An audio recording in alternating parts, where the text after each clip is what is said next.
Scarlett Johansson delivered a powerful speech on Saturday at the Women's March in Los Angeles, calling out James Franco for claiming to support the Time's Up movement. How could a person publicly stand by an organization that helps to provide support for victims of sexual assault while privately preying on people who have no power? The Avengers star asked, in front of the massive crowd. Johansson didn't refer to Franco by name while on the microphone, but one of her representatives later confirmed to the Los Angeles Times that she was talking directly to the disaster artist actor who has been publicly accused of sexual misconduct by 5 women. "I want my pin back, by the way," she said, referencing the Time's Up pin Franco wore at the Golden Globe Awards on January 7, an act of expression which inspired his accusers to come forward. Franco has denied all of the allegations lodged against him, saying he supports the women's rights to tell their stories. The Time's Up movement was created by leaders in politics and the entertainment industry to support and help fund legal defense for people who have experienced inequity in the workplace across all industries. Johansson is one of the original founders and a major supporter to the cause. The movement came about as a direct result of the Number Met To social media campaign, which was kicked off in October by reports of rampant sexual misconduct by entertainment mogul Harvey Weinstein. Number Met To, which was first started offline more than a decade ago by Tarana Burke, inspired women from all walks of life across the U.S. to share stories of sexual harassment, assault and abuses of power they experienced at the hands of men who had power over them.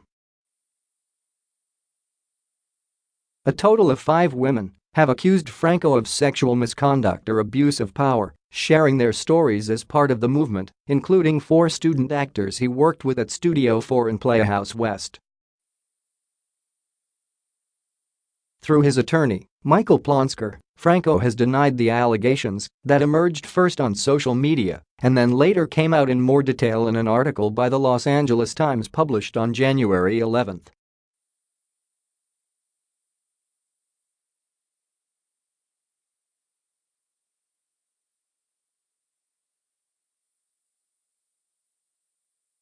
The 5th woman said Franco was a mentor to her. The accusations include Franco's alleged removal of plastic guards covering female actors' genitalia during simulated sex scenes and his becoming visibly angry when females would not appear nude or topless.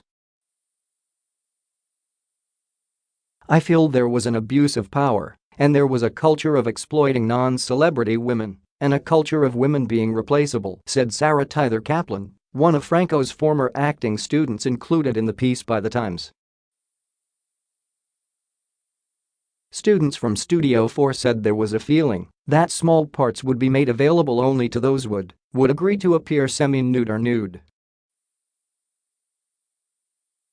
Franco would always make everybody think there were possible roles on the table if we were to perform sexual acts or take off our shirts in his projects, Katie Ryan told The Times. Studio 4 closed in the fall before any of these allegations were brought to light. Vince Jolivet, the co-owner of Rabbit Bandini, which ran Studio 4, said in a statement provided by Franco's attorney that the school was always run professionally, that instructors were excellent, and student feedback was positive. The statement also added that these complaints are very inconsistent with the mission of the school and are being investigated. The allegations first started coming out on social media after Franco wore a Time's Up pin at Sunday's Golden Globe Awards. After Franco spoke, Ali Sheedy of The Breakfast Club fame tweeted asking why Franco was allowed into the awards show. "Please never ever ask me why I left the film TV business." But her tweets were quickly deleted. Then other women came forward. Franco responded to the claims that came across Twitter feeds in an interview with Stephen Colbert, saying, "There were some things on Twitter I haven't read them. I've heard about them, Franco said. First of all, I have no idea what I did to Ally Sheedy. I directed her in a play off-Broadway. I had nothing but a great time with her, total respect for her. I have no idea why she was upset. The others in my life, I pride myself on taking responsibility for things that I've done. The things I heard that were on Twitter are not accurate, but I completely support people coming out and being able to have a voice because they didn't have a voice for so long. So, I don't want to shut them down in any way. It's, I think, a good thing, and I support it. Colbert then asked Franco if he had any insight on how people should reconcile differing recollections of past experiences that they were both involved in. The way I live my life, I can't live. If there's restitution to be made, I will make it. So, if I've done something wrong, I will fix it. I have to, he said. As far as the bigger issues, how we do it, I really don't have the answers, and I think the point of this whole thing is that we listen. There were incredible people talking that night. They had a lot to say, and I'm here to listen and learn and change my perspective where it's off.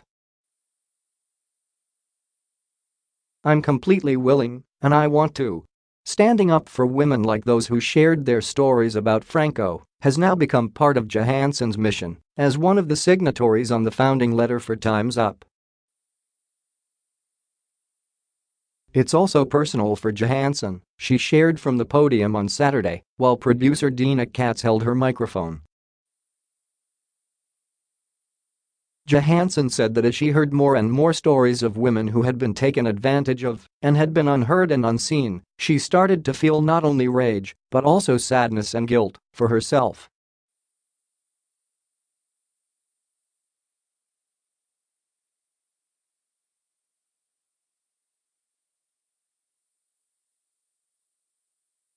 I had many relationships, both personal and professional, where the power dynamic was so off that I had to create a narrative that I was the cool girl who could hang in and hang out, and that sometimes meant compromising what felt right for me.